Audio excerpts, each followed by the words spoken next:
Hello, this is the aaronzero show for January 3rd. And here's the news for today.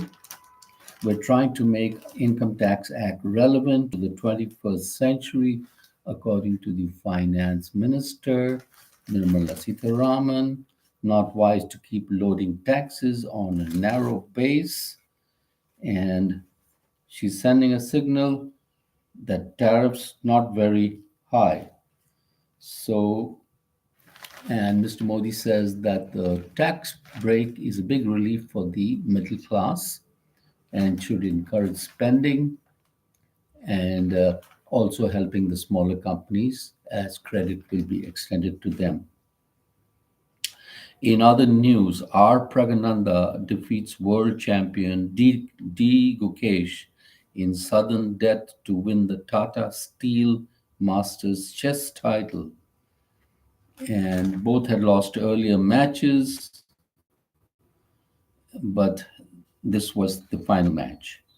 And Iran test fires an anti warship cruise missile with a range of 1,000 kilometers, capable of reaching U.S. Navy ships in Persian Gulf and Sea of Annam. Uh, General Ali Reza says missiles can create hell for enemies' warships. Well, that is the idea of war, anyway, to create hell for the other person. Britain will become the first country to introduce laws against AI tools used to generate sexual abuse images, government announces. And then England crush India crush England by 150 runs in the fifth and final test to take the series 4-1 with opener Abhishek Sharma blasting 100 off 37 balls. And Canada hits back with 25% tariff as Trump launches trade war on three trading partners, that is Canada, Mexico, and China. So at present moment, as of this broadcast, Canada and Mexico have been slapped with 25% tariff and China with 10%. So Canadian Prime Minister Mr. Trudeau had gone on air saying that this will hurt American jobs as goods and services from Canada will become more expensive with the 25% tariff act added on. And so Mr. Trump says, of course, it's good to feel the pain. But then, of course, he's sitting in an ivory tower and he doesn't feel the pain at all.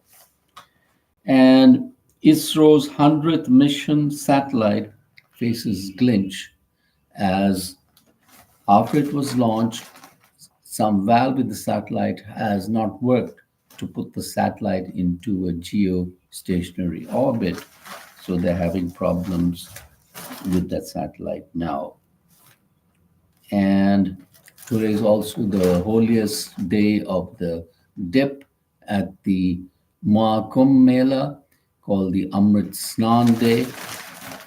And most pro middle class budget in history, according to Mr. Modi, and rejects claim that BJP will raise juggies, stop welfare schemes.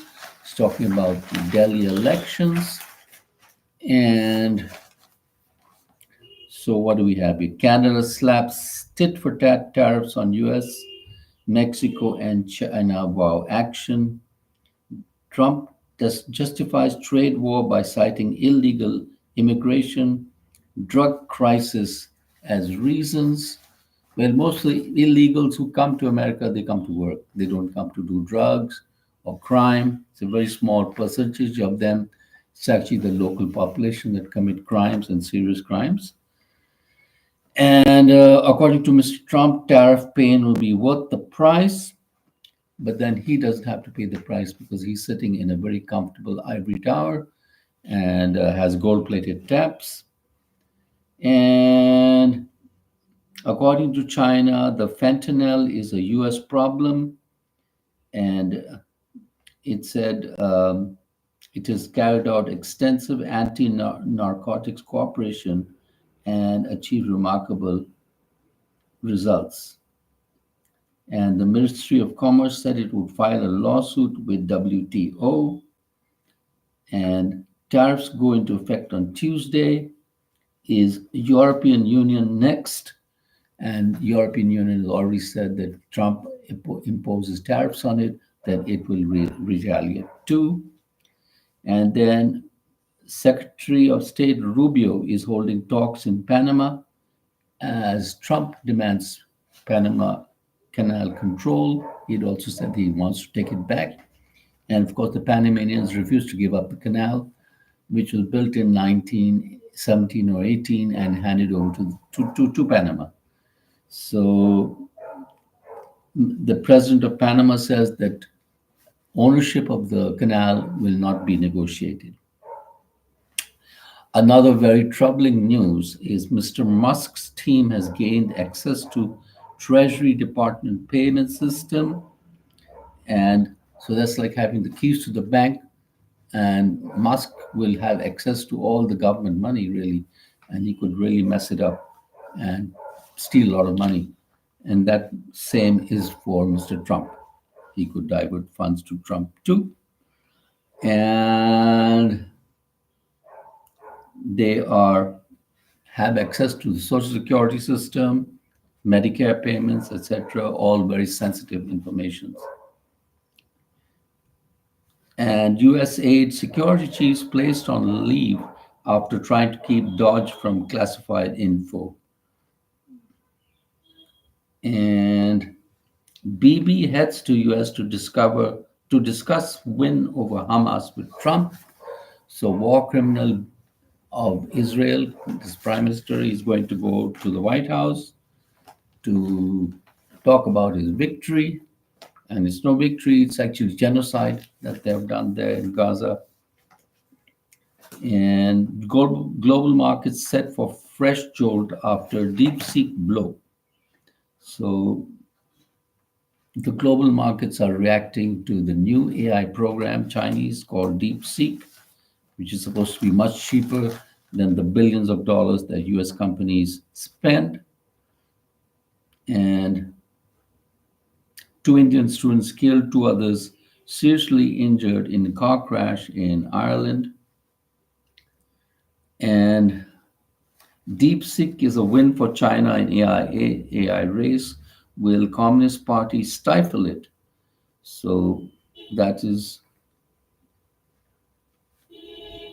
an artificial program. Defeated a Chinese prodigy at a complex board game.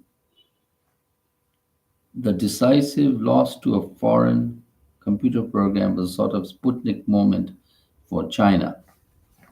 So Groundhog Day predicts more winter and boasts only I know. You can't trust AI. Pansoni Phil saw his shadow Sunday and predicted 6 more weeks of wintry weather. His handlers announced to raucous record-sized cloud in Pennsylvania, accompanied with chants of Phil, Phil, Phil. The Eiffel Tower is 984 feet high, but in summer it grows taller by 6 inches as metals heat up and expand due to thermal expansion. And that is the news for today. Like and subscribe. This is the Aaron Zero Show. Have a great day and thank you for watching.